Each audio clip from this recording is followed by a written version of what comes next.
Good evening. I have a reservation under the name Ethan Wright. Good evening, Mr. Wright. Let's locate your reservation.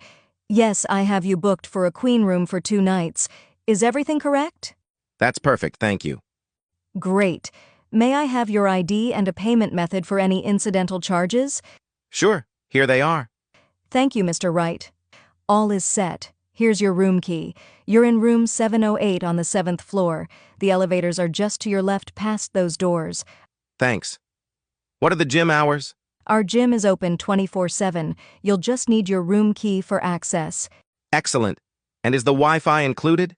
Yes, the Wi-Fi is free. You'll find the network name and password on a card in your room. That's great. Could you also recommend a good dining spot nearby? Absolutely. There's an excellent seafood bistro just a 5-minute walk from here. Would you like me to reserve a table for you? That would be wonderful, thank you. It's my pleasure, Mr.